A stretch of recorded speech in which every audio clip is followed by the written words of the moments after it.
Hello, everyone. This is Unapologetically Significant coming at you today. How you doing, Miss Shelley Marie? I am doing fabulous. Fabulous. Yes. Was that with a capital F? That's capital F as in fun. All right. Fun, fabulous. Ooh. How are you doing? You're coming off your retreat? Yes. 4 days of health, just all kinds of health topics. It was actually a seminar put on by OHS. So 4 days of some of the top experts in the world talking about health, brain health, gut health. Oh, it was fabulous. Love that. And, being in the room with people that were like-minded. Mm-hmm. So these are all doctors, practitioners, people practicing healthy habits or trying to get there, learn even more. So it was fabulous also. And so you're going to come in and impart some of that knowledge today with me and the rest of the world. Put on the spot. I'm just saying. Oh, yeah. Always happy to do that. Because there's a couple of new things that we were shown that are really excited, especially for people that are stuck. Ooh, speaking of stuck, that's going to bring us in today's topic. It's like, have you ever wondered how many times should I actually poop? So we're going to talk about the stinky truth about poop. Poop. Yes, poop is not a bad thing. Poop is a good thing. Yeah, it's mandatory. It's part of life. Yeah, it really is. Because input with no output means no system. It means something is stuck. And it's just a matter of time. Yep. Ticky, ticky, boom. Yep. So that is our topic today. And, I know it's, we have alluded to this a couple of times. Yeah. It's not exactly dinner table talk. But it's vital. It's vital that you understand kind of what's going on and the importance of it and why we all need to be pooping on a regular basis. Yes. Which kind of folds into like, what does regular look like for you? Okay. Because it's one of these not a dinner table conversation, I find that a lot of folks, they just don't talk about it. They just assume like, hey, my stomach doesn't hurt, I'm good. Mm-hmm. And that's not necessarily the case. Things could still go awry if your stomach doesn't hurt. Eventually it will, but in the interim, it doesn't. But we want to open up the door to have just a candid conversation. Okay. Answer some of the questions that you guys have messaged us before, and then talk about some of the nuances and the pitfalls of pooping and not pooping. So yeah, because you've got the whole spectrum. You got from constipated to diarrhea. Yep. You got the full spectrum there. And the question is, where on the spectrum are you? And to understand what each spectrum means,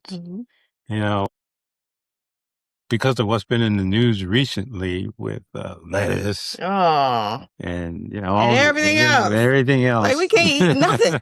We can never have nice things.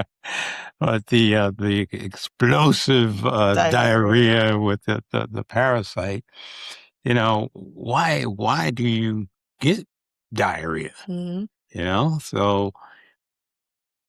So wait, let me ask you this, because I'm sure somebody's going to ask, is like diarrhea always associated with a parasite? No. It can be any of a host of things, including stress. It can be something you've eaten, food poisoning. It could be any type of virus, bacteria that gets overpopulated. And your body says, I got to get rid of this stuff. Quickly. So it will start directing more water towards your intestines so that it becomes liquefied, and then the natural movement pulsating of your bowels will jettison it out. Because it wants to get rid of it quick, because this colony is taking over and you've got some bad stuff going on, so it wants to get rid of it quickly.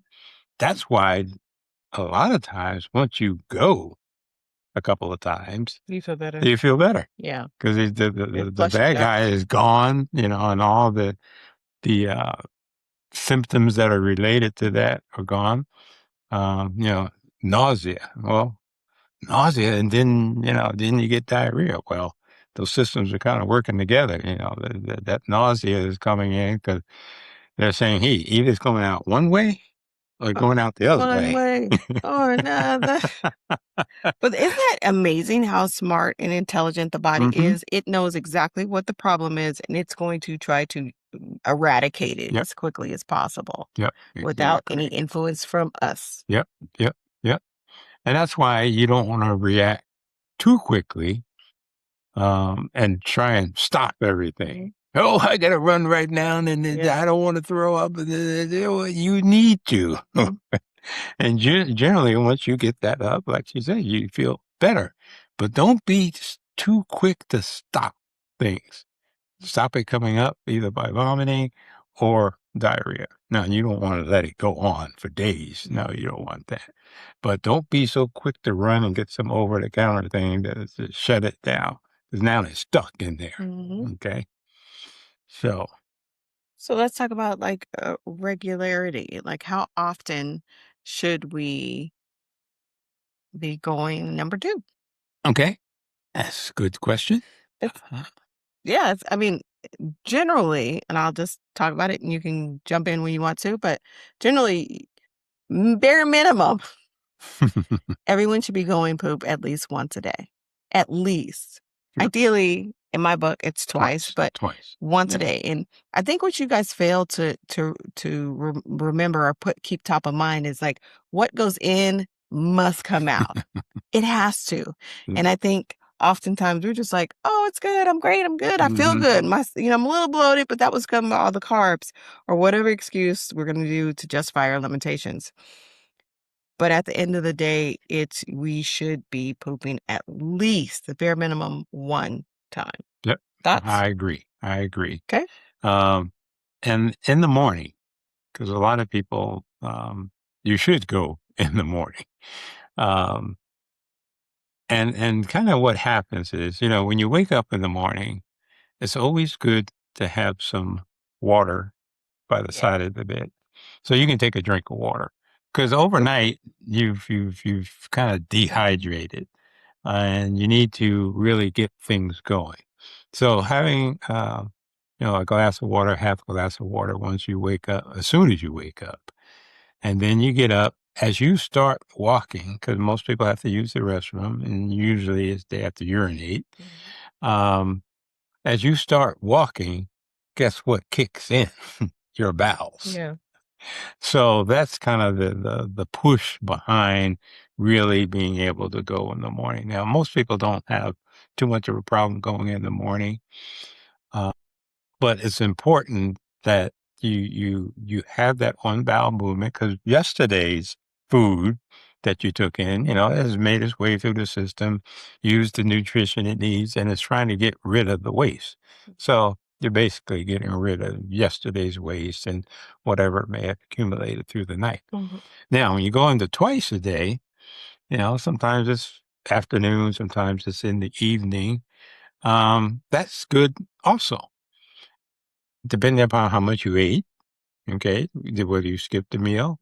But if you've had breakfast, lunch, and dinner, well, that's a lot in there. Yeah. Okay, so that when your system's really operating well, that will come out in the evening, towards the evening time. And if you go 3 times a day, there's nothing wrong with that. Yeah. Your body's just getting rid of what it doesn't need. Especially if it's a normal, and we'll talk about types of poop, but if it's a normal poop, to Rich's point, if you're going 2 or 3 times a day, that's kind of normal. You're eating 3 times a day and then snacks in the middle. So technically your body's, working at a higher optimal level. So it's literally pushing it out. Right. But it should be pretty banana-ish. A right banana-ish type texture. It should not be, I'm going 3 times a day and I'm peeing out of my butt. Like that's not or dropping pellets like a rabbit. Rabbit pellets. There's all of these types. But you know what's funny is I was reading this article. Actually, I have it right here. And the National Institute of Health states approximately 16% of adults have symptoms of constipation. So not a high percentage, but it's still some of those folks that are feeling kind of stuck in the morning time. So they may not be going until the afternoon or whatever. And just a side note, let me just say this. We are eating, I know a lot of people that eat animal protein with every meal of their day. And that isn't supposed to sit in your body. First of all, that's a whole nother subject about eating animal protein several times a day, but especially if that's your diet and your regimen, no food shaming around here. You need to make sure that this is regular. So we're making sure that gets out.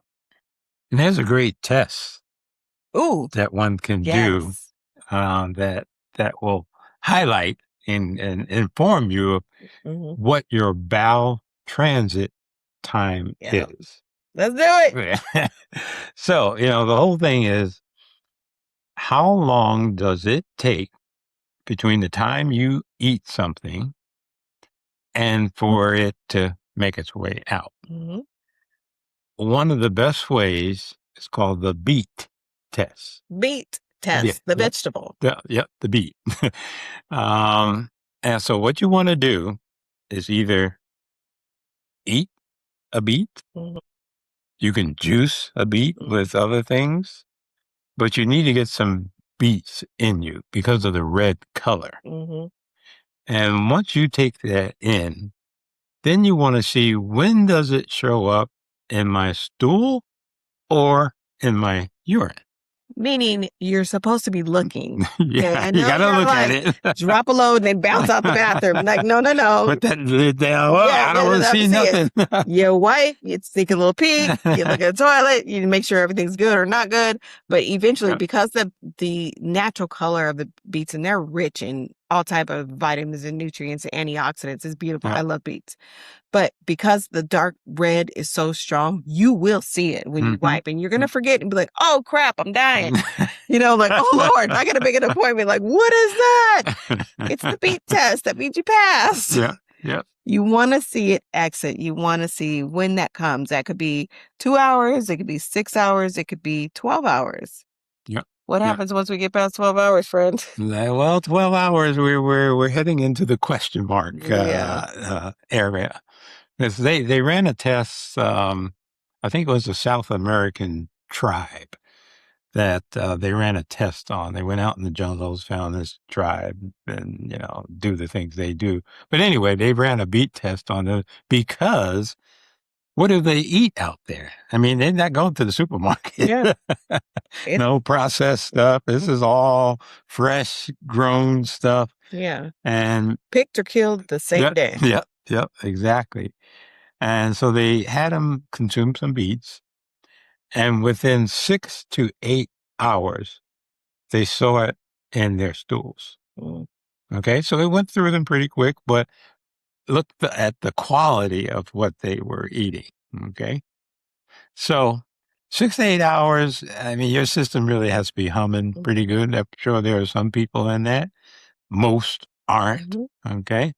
Now, what happens once you get to, let's say, a day? A full 24 hours without full pooping? 24 hours, and you haven't seen the red. We're entering a questionable zone. We're talking about inflammation. Are we talking about that's what toxins we're talking about? Being deposited all throughout. It's poop sitting in your body. Where do you think it's going to go? So those juices and berries, if you will, that essence of it basically rotting.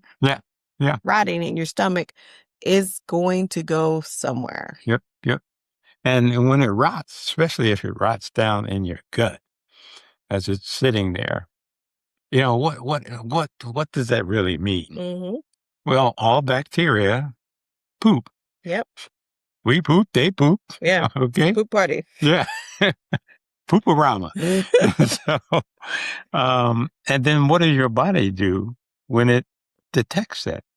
It initiates your immune system.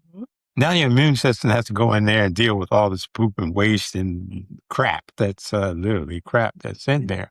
So now you're overworking your immune system. Okay. So that's not a good thing. Yeah. For no reason. Yeah. For no reason. Your immune system should be working on other things. Yep. Or resting and preparing for other things, not just because you can't go poop. That's Now I do know people that have never seen it. They've eaten the beets and they don't see any red. So again, bowel transit time. So that transit time is so long, it gets absorbed by the stool and you never see it. You got a problem. You've got a problem that needs to be dealt with, because that slow of a bowel transit time is just building toxins up in your system, and it's going to play out in something else. So a day is good. 2 days, we need to be working on something, because that's a little too long. It's like, now I prefer beets. Beets is really the best.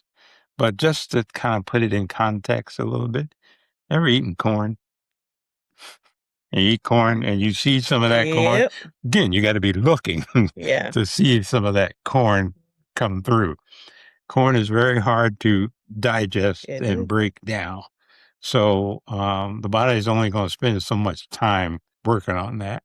And then what it can't, then it's going to pass through. Now you will see that come out.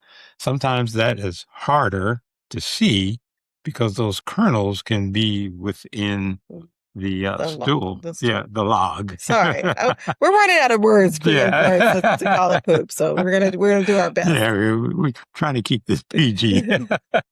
So, but with the beet test, as soon as it hits that water, you're going to see the red come out. Okay. So that's the best way to do it. Something easy to do. Just go ahead and do it. And then you have a gauge of how well your digestive system is working in terms of bowel movements. I love it. It's super easy. Everybody, you can find beets at the store any time of the year. They're a root vegetable, so they grow pretty much in every climate. One thing I want to be very clear on, you want the red beets. I know not everybody likes beets, so they're like, let me just get the golden ones. Those are delicious too. Okay, I personally like beets. But you definitely want to go with the regular traditional red beets. And you can bake them, you can put them in an air fryer, you can, best way is to bake them, you can boil them, whatever you want to do, juice them. I prefer baking, a little salt and pepper, maybe I'll juice them with some apple and carrot. Oh man. It doesn't take much. It'll take over. It's like mint. And then don't get a big old hunk. No. You need maybe a couple ounces of beets. And they're pretty dense, so a couple ounces is not very much. Maybe 4 ounces would do the trick. So there's a good take for you right then and there. Something like you said, something very easily you could do, and it gives you a wealth of input in terms of how your system is working. So now, continuing on with poop. It really is, and one of the reasons we're talking about it is because it is a big problem with a lot of people. A lot of people have this constipation thing. Again, once to twice a day is ideal. Not every 3 days, not every week. No, that's not good. Let me just say that right now. That's not good. You have a problem. You need to work on that. And I was just going to say, like, every 3 days, or you're sitting in the bathroom for 30 or 40 minutes to go poop. That's a sign too. Even if you're going every day, but it takes you a minute to get there, it shouldn't be like that. It should, when you go to the bathroom, no straining. When you get to the bathroom, hopefully you have a squatty potty where you're putting your feet up a little bit elevated, but if not, no big deal. Get one.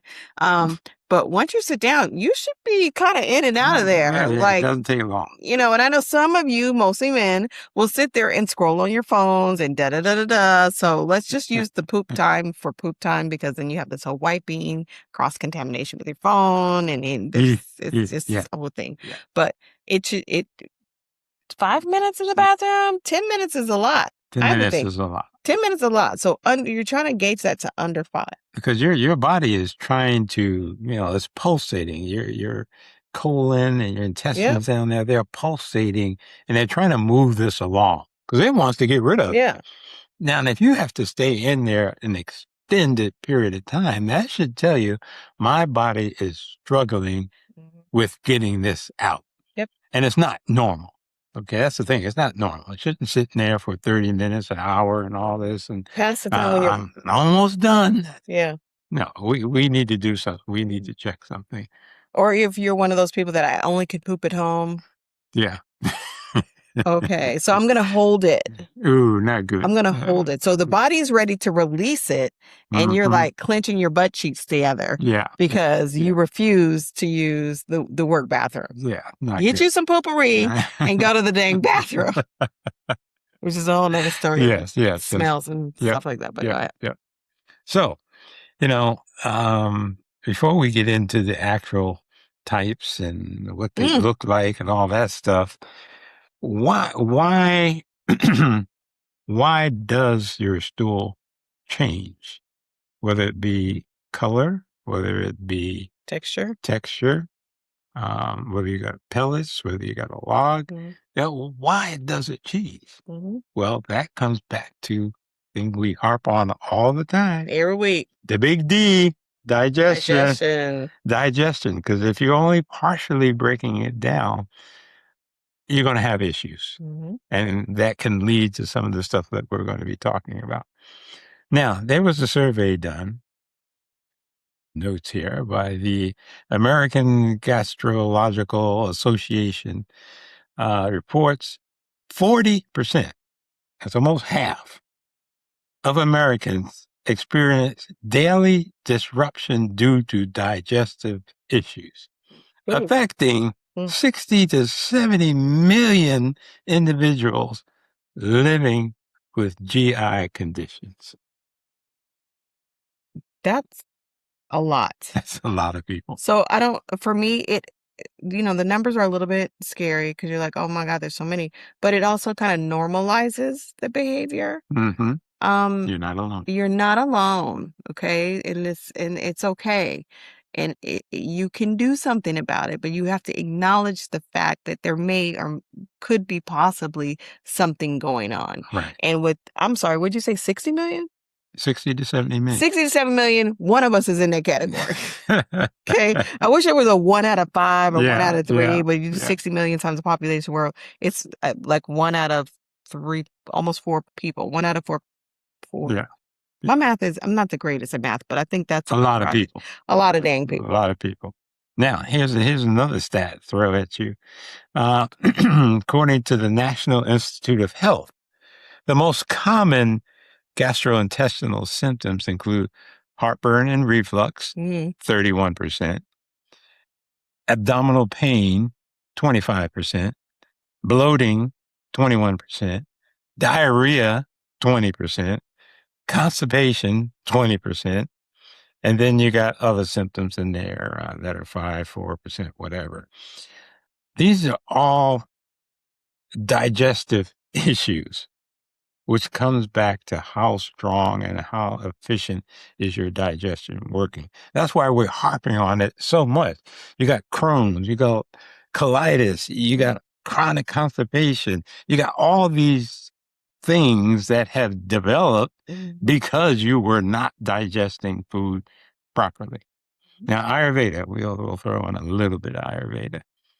Ayurveda, the old Indian medical system, the original medical system, says all diseases, A-L-L, all diseases come from improper digestion. Yep. Everything. Yep. What starts in the gut can be healed by the gut. Yep. That's my belief. Yeah.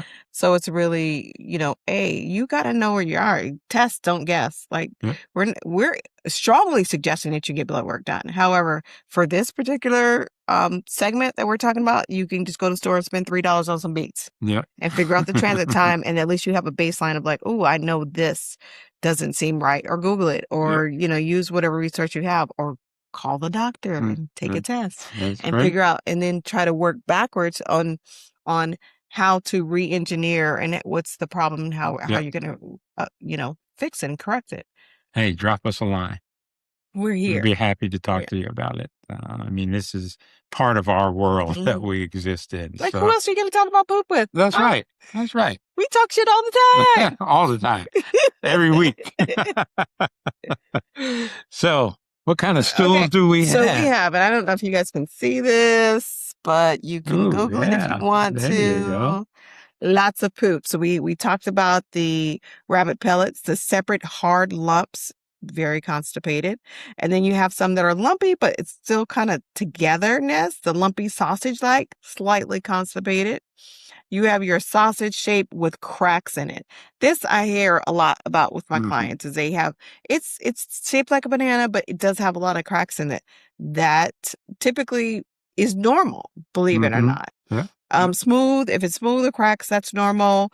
Soft blogs with little clear edges, that's something. It lacks fiber, typically. There might be a couple other things.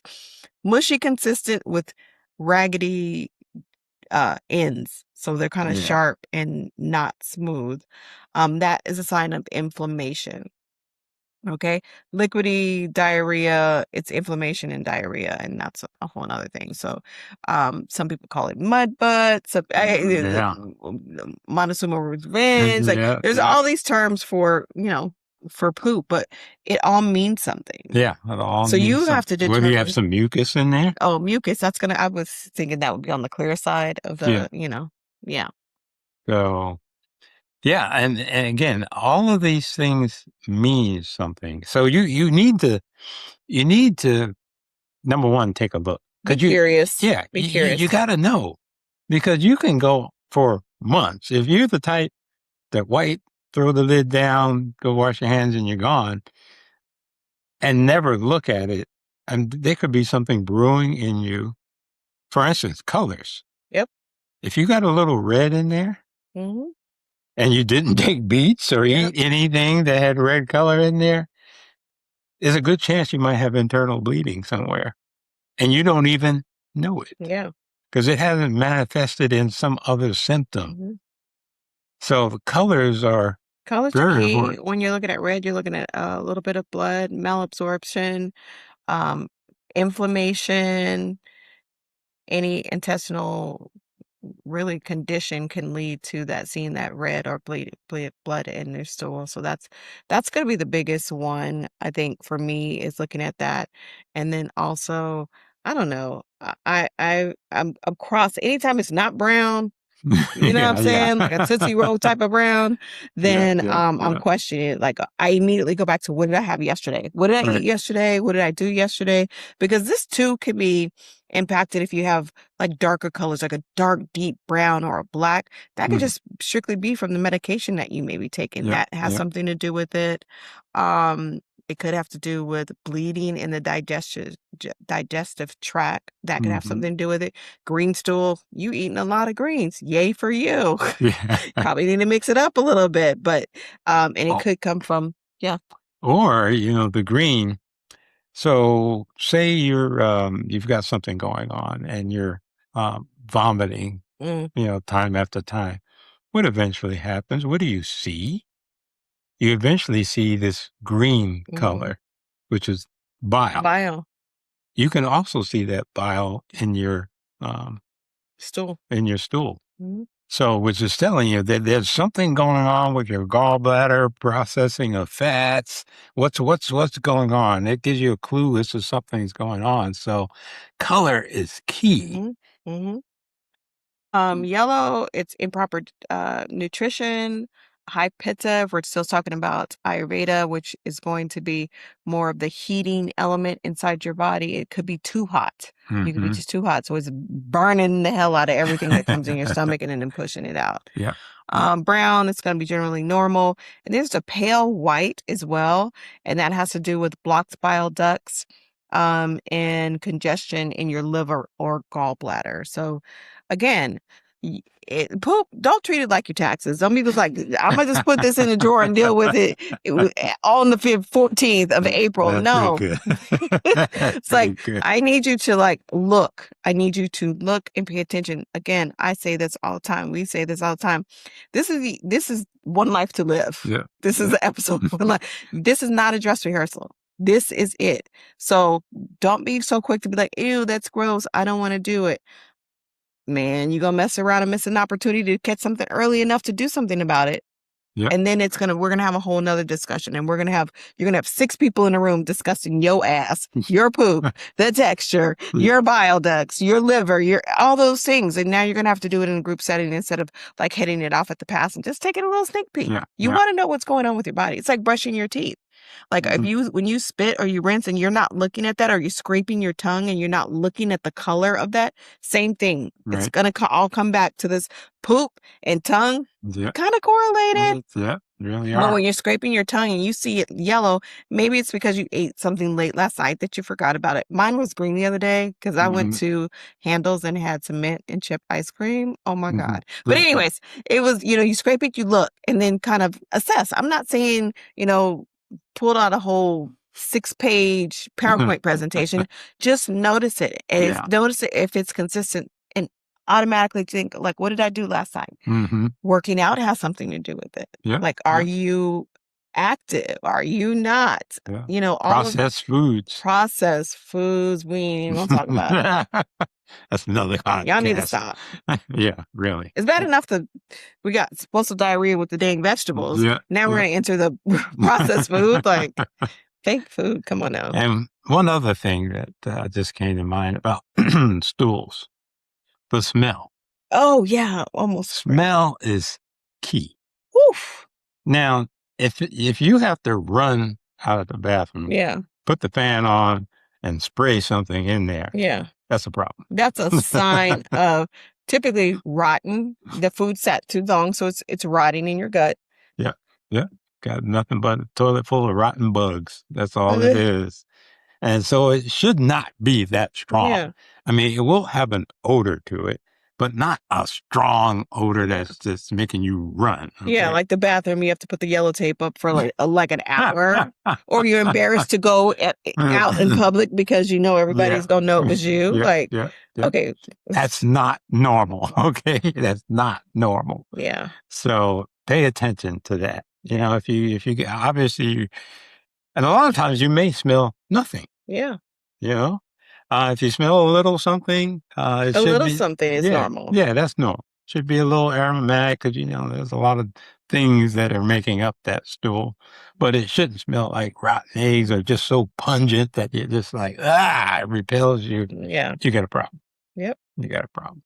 So that is a sign. It's like, and immediately I'm like, oh, maybe you need to fast for a week and, clear out your system, or just make a doctor's appointment and say, hey, I'm noticing this. And really, when you start to pay attention and you're like, oh, I noticed that I had the stinky session in the bathroom. Okay. You had that. And then you start thinking back, like, what did I have? Oh, I had 2 shots of tequila. I did have those chimichangas and, maybe some extra sour cream.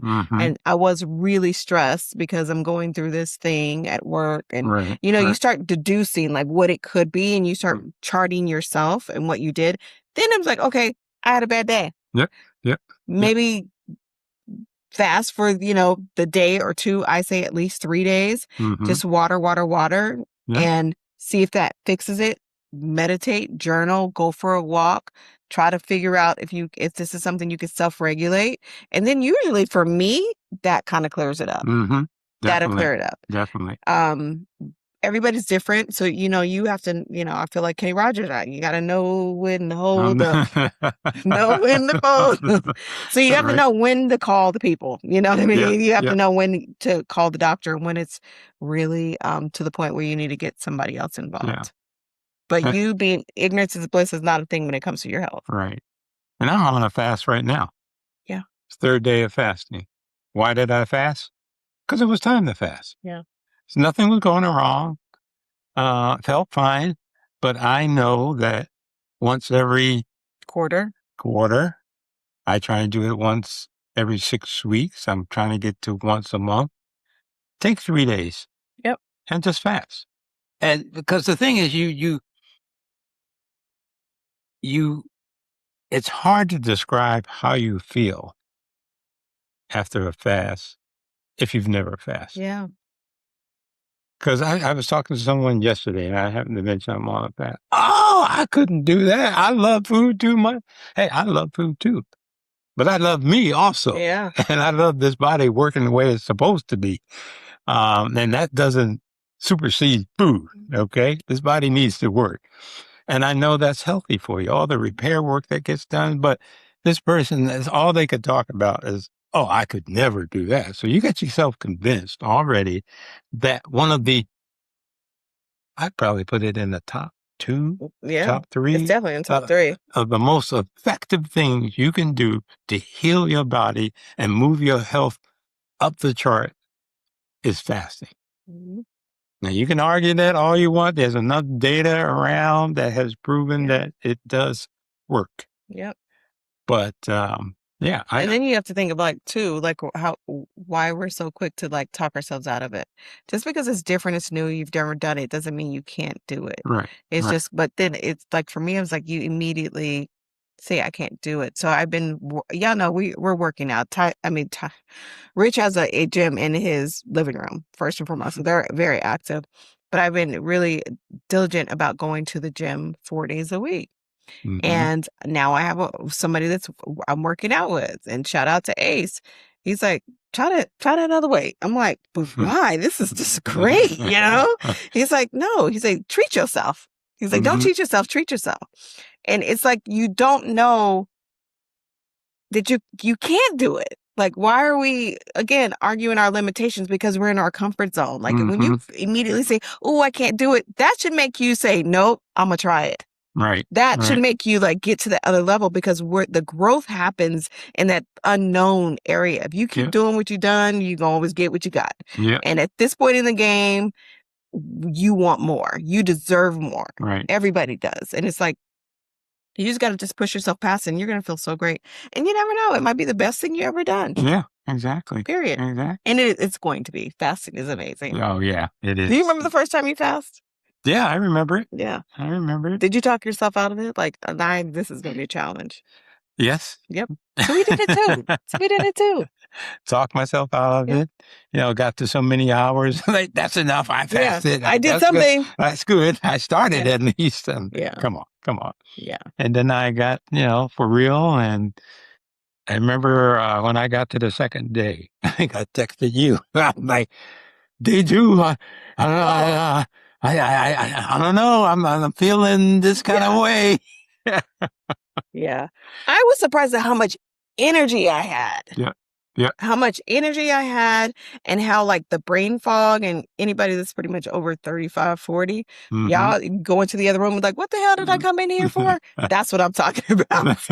It's it was gone. I could think so clear. It was amazing. Yeah. I'm not gonna lie, day 4, I was still cooking for my family. So I was ooh, that avocado toast looked real good. Yeah.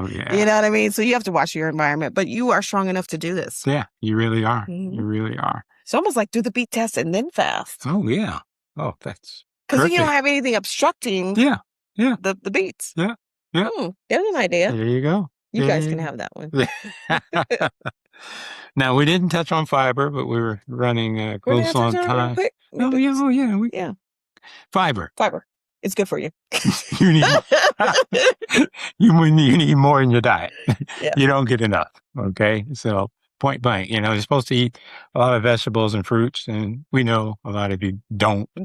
Okay. So you can drink them. If you don't want to eat them, drink them. Get them in your system though. Get them in there because you need that fiber to help push through things in there. And it's kind of the binding agent too. So kind of, firms things up. That's how you get that nice log that comes out. So, critically important. And don't, by no means, don't overdo it. Yeah.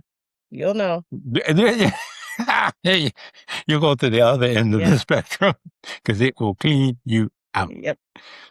All right. So I think that's it. Yeah, that was good. Yeah. The taboo subject of poop. Yeah. We have tackled.